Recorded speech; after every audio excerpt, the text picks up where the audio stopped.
moom moo tax loolu foog ñu criminaliser ko sëñ bi. loolu depuis. sàcc la. chaque jour ma wax ko. sàcc la. non sàcc sax du sàcc parce que sàcc boo xamante ne tey jii nii am na ñoo xamante ne xëy na oxygène moom moo leen rey ci Covid bi. boobu moo gën a bon. ñëpp gis nañ ko. ki sàcc xaalis bu mënoon a jënd oxygène yaa rey kooku. am na ñoo xamante ne problème bu masque la ñu amoon. si on se rappelle premier décès de Covid le pape de l'OM. Sénégal traumatisé carrément. moment boobu noonu am na ñoo xamante ne sans scrupule. sans dignité ñi ngi doon dóor l'argent du contribuable. alors donc kon ci côté boobu noonu moo tax ma ne la une loi peut être injuste. mais qu'est-ce qu'on dit dur à l'ex. c'est dur de voir que ni kii sàcc bëy bi crime lañ koy toppee kii sàcc ay milliards askan wi délit lañ koy toppee. mooy délit de détournement. Mooy délit de détournement de deniers publics. Oui, toutes les infractions liées aux deniers publics. Parce que les infractions liées aux deniers publics du détournement kese escroquerie aux deniers publics te am na donc comprendre que ni remplir les caisses de l'État et non remplir les prisons maintenant parfois aussi boo dee la politique pénale consiste à dissuader yenn pratiques yi ne pas donner une orientation d'emprisonnement peut-être mën na ne bon donc garaawul damay dóor rek bu ñu ma jàppul ma joxewaat. oui. ce n'est pas assez dissuasif. et puis ci yi ñu teg loxo ay saisir la de tekkeegul ni que ni. non ci keesu état bi. non ce n'est même pas la justice. C'est ONRAC. Office national de recouvrement des avoirs criminels. Saisie la. En attendant ñu yeggali. saisie mais am na caution ca CDC. oui waaw non am na ñu cautionné on a accepté parce que foofu tamit foog naa ne jur na ay quelques incompréhensions par rapport ak cautionnement yi. parfois nga gis cautionnement 2 millions ñu bàyyi la. cautionnement 4 millions ñu bàyyi la. alors que ñu ngi la doon toppee ay 80 ay 150. oui foofu tamit il faut que les gens comprennent ki nga xamante ne par exemple je donne un exemple. dañ lay toppee 150 millions. ñu convoqué la nga ñëw prouver fii xaalis bi jaar mais ngay prouver di prouver ba say preuve jeex li nga prouver li nga justifier 148 la des na 2 boo cautionné day dañ lay bàyyi. foofu xam nga kii ñu ngi ko doon toppee 150. ci njëlbeen mais prouver na. firndeel na 148 yi. 2 mooy des. bu cautionné 2 yi bon c'est le juge d'instruction qui apprécie mais foofu noonu cautionné na l'intégralité de la somme. parce que l'intégralité de la somme n'est plus 150. mais 2 comme le cas de Baba Amdi. bon xooluma au cas par cas. oui parce que moom li ñu ko doon toppee moom li mu cautionné mooy 2 millions ça veut dire que. waaw il a produit des justificatifs. exemple laa joxe rek mais xawma au cas par cas nu mu demee. mais en tout cas ki nga xamante ne ñu ngi lay toppee 150 millions nga ñëw prouver. justifié 148 toppeetuñ la 150 2 lañ lay toppee léegi donc boo cautionné 2 mais tu as cautionné l'intégralité de la somme. alors mais nag et il faut le comprendre caution bi neewul ne la relaxé nañ la dañ lay mettre sous contrôle judiciaire peut-être que ni ñoom am nañ toutes les garanties de représentativité nécessaires l'enquête continue. bon mën nga ko bañ a d'accord mais mën nga ko comprendre on a tous dénoncé la surpopulation carcérale. oui. mais nga génne yenn prisonniers nga dugal ñi. yenn prisonniers président bi ngay faire na président dafay jël gracier rek. malgré loolu noonu surpopulation lañ nekk moom. waaw mais loolu garaawul. waaw non. grâce malgré grâce su intervenir aussi. taxul ne la donne. mais libéré na espace. population carcérale. voilà mais loolu 15 000. voilà mais loolu ça reste subjectif ku nekk mën nga apprécier. parce que en fait jox nit ki liberté provisoire. mettre ko sous contrôle judiciaire. loolu décision wu juge d'instruction yi la plupart du temps kooku day apprécier selon son intime conviction te kooku boo xoolee dépassé na le champ d'influence de l'exécutif il n'est plus de l'exécutif lui le juge d'instruction c'est un magistrat du siège donc indépendant rendre compte kenn donc parquet bi li nga xamante ne def na ko en termes de chiffres. Le procureur Sylla am na ci yoo xamante ne avancé na ci ay chiffres ay statistiques yu leer mais aussi le procureur Ndoye am na ci yoo xamante parce que wax na sax ci saisine ba wax gaal waaw ak moteur ak tey moteuru gaal. maire ba woon fële. vous vous rappelez. John Waar jàppoon. C'était lié à des. mooy le maire de John Waar. avec immigration. avec immigration clandestine. terrain yi ngay dégg yi it aussi du terrain wu. mooy terrain fi ñu dégg. du terrain wu 150 mètres carrés yu Pa Ousmane Cissé de. titre foncier. am na titre terrain foncier bi waaw. voilà non yu ama am doole la yu yaatu yu ama am doole la donc ci espace bu ndaw. mais ministère yi xamal nga. 5 ministres yi. cité na 8 ministères. waaw ñu ngi ci biir 5 yaa ngi ci biir. non on le sait mais. 5 déedéet c'est pas évident de. 5 yàlla. c'est pas évident de. sortie du territoire. waaw ne la doo dem doo dégg. ñii gën a agité. mais notifié nañ la maintenant. Mansour la notification maintenant est claire. léegi mais moom lan mooy prochain acte acte bi ci mujj kan Mansour Faye moom lañ notifié. ak kan waaw moom xam nga moom notification la doon laaj. ñu notifié ko muy kaas. man je comprends rien du tout. moom il réclamait une notification. oui ñu jox ko une notification muy ñaxtu. mais nee na waxuñu motifié quoi.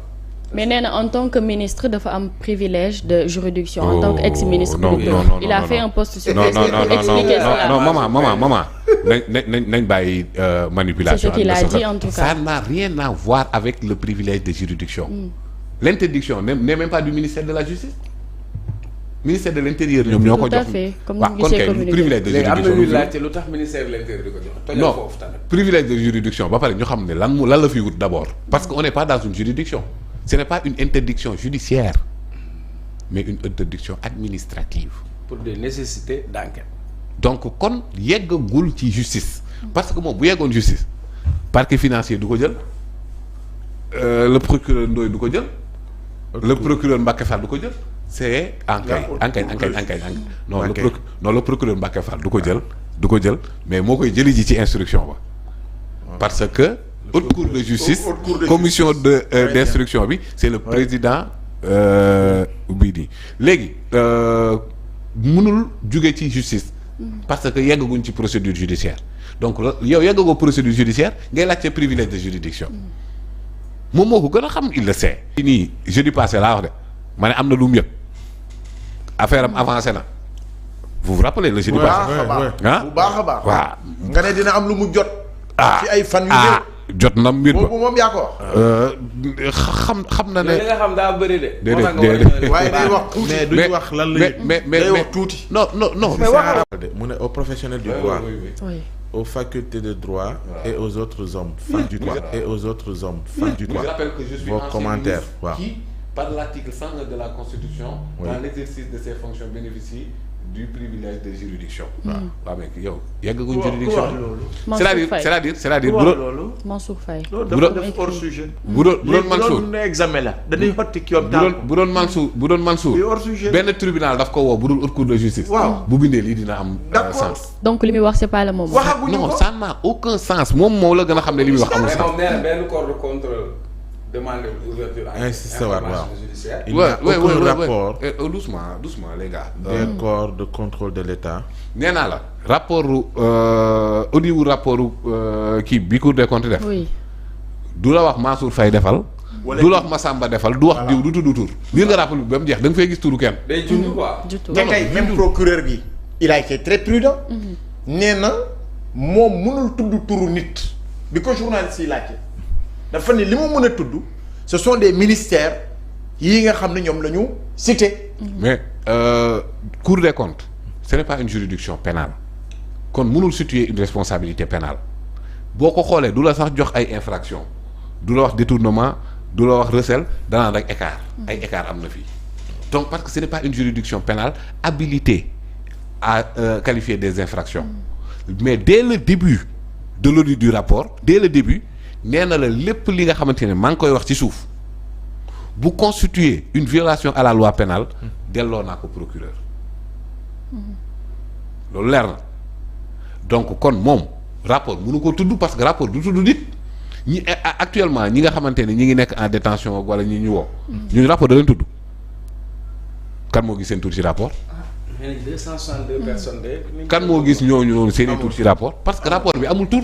amul rapport bi compte lay audité ay compte lay jugé c'est pourquoi ça s'appelle Cour des comptes mais jugé wul ay nit jugé wul ay infraction léegi nag privilège de juridiction da ngay xaar ba ñu yóbbu la parquet financier nga ne du fii laa war a dem da ngay xaar ba ñu yóbbu la TGI nga ne du fii laa war a dem mais yow yóbbaguñ la fenn ngay wax waxu comment ça privilège de juridiction encore faudrait-il nuancer une chose que ministre oui. mën nañ ko yóbbu ci tribunaux ordinaires bu dee li ñu koy toppee ce n'est pas dans le cadre de l'exercice de ses fonctions Lat Diop était ministre. Ouais. Haute cour de justice atteew ko. Karim Wade fut ministre. Haute cour de justice atteew ko parce que li ñu leen di toppee c'est en tant que DG LONASE c'est en tant que DG ANOCI ça n'avait rien à voir donc ministre privilège de juridiction bi mu am dañ ko encadrer dans l'exercice et je pense que il l'a cité sax moom. Par exemple le président de la République quel que soit alpha haute cour rek ko mën a juger. ñu yeggaguñ ci jugement. yeggaguñ ci jugement mise en accusation amagul. dara amagul moom muy wax waxu privilège de juridiction donc Abbas a raison de dire que ni bu doon devoir la. hors sujet. oui il est parce que mi ngi ci phase procédure boo xamante ne yeggaguñu fa. donc notification la doon laaj teddu ci cour suprême. notification gi. moom loolu moo tax mu dem ñetti yoon aéroport xaw ma ñaari yoon. diri vari sam. waaw outil huissier. non après dafa attaquer cette décision. attaquer décision bi ñu jox ko ci dégg. léegi nag la mu doon jàmbat jox nañ ko ko liir lañ ko fi tamit. référé liberté. te lu liir lañ ko. Aliou Sow ne ma kañ lañ koy jox ma ne ko dinañ ko jox lu yàggul dara. waaw jox nañ ko ko. li la woon di. c'est ce qu'il avait attaqué c'est ce qu'il avait réclamé. xool ki ndax neewul dig boo gisul kay moom mën nga ale. waaw ñëwul donc de manière générale.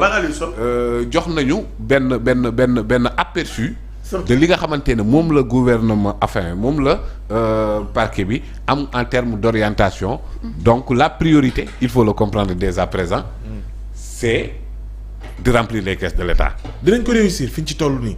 non bien sûr boo xoolee li ñu wax ni xëy na. peut-être dañu luubal ak li ñu wax ni moom la ñu. moo gën a yomb réussir. parce que ay saisies la. moo gën a yomb réussir. parce que allier les deux aussi ça peut être compliqué. mais il faut allier d'habitude d'habitude da ngay dem ci trois yi. d'habitude oui.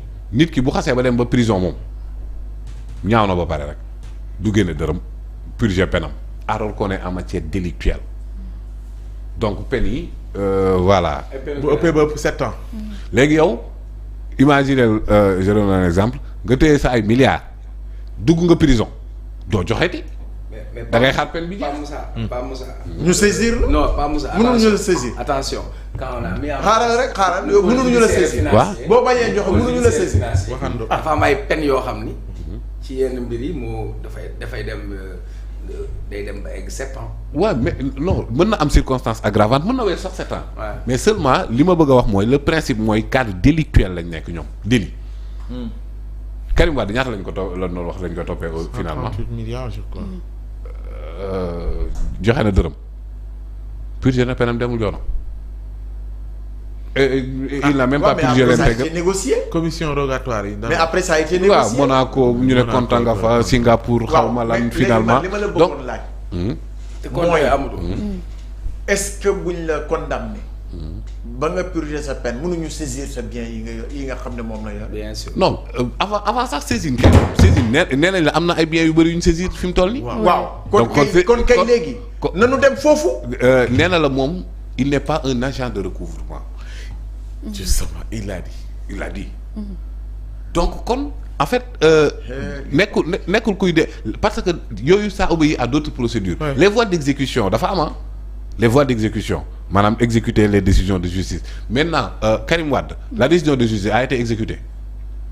pas intégralement. on parlait de contrainte de corps su fi tegoon. amende dañ ko ñaata 130 et quelques milliards. joxewu ko ba tey joxewu ko.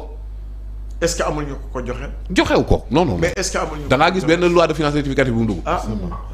joxewu ko. dama ne est-ce que. waaye joxewu ko. la ko génnee Khalifa Sall la bon ko foog naa bi génnee. affaire yi kiiwee. ci la joxe 5 millions mi ci affaire élection yi. maintenant donc loolu ngay comprendre rek que parfois day difficile et que le procureur aussi l'a rappelé ils n'ont pas affaire à des gamins de la délinquance financière.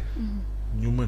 et oui yore expertise yu doy waar parce que tey je dis n'importe quoi ñu ne léegi journalistes yi nañ leen jox ki Covid bi 100 millions ñu ne oui jox nañ ko Pape Ousmane Cissé Pape Ousmane woo Maman jox ko 50 woo Abbas jox ko man kenn musuma woo. waaw xam kenn naa musuma exemple la yow sa bopp yow. exemple xam nga léegi Pape Ousmane jox na ay journalistes. waaw mais ay journalistes da nga naan jox na la yow. jox na ay man kenn woo journal jox na journaliste mais ay journalistes sans limite la. ak technicien ay journalistes yu xaritam la ay journalistes yoo xamante ne ñoom ñooy bokk teg caay boo ko woowee ba cours de la haie il te donne les justificatifs que ni joxe na mën na loo ko dara da nga naan ko demal mais joxe na di. nga woo ki mu ne jox na ko. waaw daf lay woo nga ne ko effectivement jox na ma woo maman ne effectivement jox na ma cas bu ma intégré donc kon moom li ñu ko jox wàccee na ak moom. y a un cas qui m'a intégré parce que waa ji nee na nan nga mën a accepter CRC mooy Ligue sénégalaise de football professionnel recevoir 100 millions en liquide xaalis bu toll noonu kenn du ko jot en liquide secondo nga jot ko amul décharge. ça frise sax ay branchement. loolu nan la ko xel mën a nangoo. teg si nga jël koo xam ni. du journaliste. waaw amul dara lu mu bokk ak journaliste. nga jël koppar yu toll noonu nga jox ko ko pour des journalistes. waaw bon neewuñ ku ñuy jox. loolu nan nga koy calculer. non doucement xaalis journaliste yi mën na nekk ci kii bi ci communicateur traditionnel bi y a pas de souci. ci côté déedéet am na souci. non am na parce que souci. secteur bu ne dañ la doon. secteur bu ne. waaw da ngay xool ña d'accord nekk ci secteur ba boo bëggee traçabilité. pourquoi l'ingénieur géologue donne aux journalistes alors. pour lan. l'ingénieur géologue Macky Sall. ban ingénieur géologue. ah bi il est ingénieur géologue. waaw mu jox kan. non dama la bëgg a wax président de la République. non loolu amul benn Là, non c'est différent. je te dis que on parle de la légalité wala on parle de lu ñu on neex. parle de légalité. est-ce que daa am une loi qui dit que ni booy dimbale journaliste yi jox ko journaliste. non waaw c'est ça donc kon côté boobu amul problème y a pas de problème dans ce sens. léegi joxe bi. non man waxuma loolu. boo leen ne ma am na texte bu ko interdire ngeen tegal ma ko. de waxuñu texte. wante am na lu voilà. xel nangu tamit. waaw loolu texte yi da ngay ba. am na lu xel nangu. am na ay textes yi tamit dafa am solo. waa léegi kon xam nga dañuy wax droit te waxuñ texte yi. déedéet. texte moom moo am. waaw ñu non wax xam nga li nga waaye wax. waxal seen pas de texte. texte. texte nangu nanu li mu wax. waaw waaye am na tamit lu xel nangu. bu fekkee da ngay jaay géej nga bëgg a dimbali ñiy jaay géej da ngay woo jaaykatu géej mu jàppale ay mbokku jaaykatu géej jàmm. booy dëgg. bu dee bëgg nga loolu dox. bu dee lu jub la. dégg nga léegi texte am na lu mu nangu waaye am na lu xel aussi war a mën a nangu boo bëggee jàppale ay journalistes da ngay xool journalistes yu nekk ci corporation bi xam seen jafe-jafe. boo newoon sax par exemple dañuy woo nga seen dimbali leen. wala dañuy c'est-à-dire ay kuréel quoi. waaw mais moom laa la wax. secteur bu ci loolu nekk. xel nangu na ko. doucement. déedéet bu ñu doucement de dañ lay wax ne fii da nga dugg. on va se ci yaram comprendre dafa waa Aliou. waaw mais man Allez-y. pourtant yéen ñëpp wax ngeen seen xalaat man dagguma ci. Allez-y. donc pour en revenir à tout ça mooy ne parfois mën nga andi ay justificatifs yu leer te njublang nga loolu rek laa bëggoon wax. d'accord nañ ci. parce que li ma la wax nii. li ma la wax nii exemple bi ma joxe nii ak Pa Ousmane ni mu defee jubul de. maman mi mu jox 50 millions. jox la 20. Bàyyi woo coom laay jox nangam ñoo ñëpp ay gaayinam lañ. ñoom ñëpp ñoo bokk mbuus. ñoom ñëpp ñoo bokk kii buñ paree sax mën na am rétrocommission parce que jox na maman ba maman signé bu boo delloowaat kër ga mu delloo la 20 ya. waaw. amul Xeetu trace góor yi dafa donc bëri. kon mën nga ko justifier pour te dire que ni gars yi tamit seen i technique pourtant procureur wax na ko sax de mu ne gars yi parfois ay ñu am expertise en matière de délinquance financière la ñuy kii. ñoom nu ñuy def nag est-ce que am nañu outils yi ak jumtukaay. pour justement déjà ils ont souligné un problème d'effectif. ci kan. Non ñoom c'est de la magistrature. Il travaille de manière acharnée ci yenn affaires yi xarañ nañ trop dig boo xoolee liggéey bu ñu liggéey sous l'autorité de ton ami là waaw mais liggéey nañ ci liggéey yu am solo te et puis am na ay unités yoo xamante ne ils sont spécialisés en la matière. y a un pôle financier à la DIC. dañ ko xam. maanaam mën a détecter faux. voilà ak en écriture mais CENTIF bii ñuy wax nii. Oui. mais outil bu doy waar la sur le plan de l'enquête financière ñi leen mën bëri wuñ. administration boo dem ña nga fa toog. yoo koy dig boo demee boo yéegee premier étage.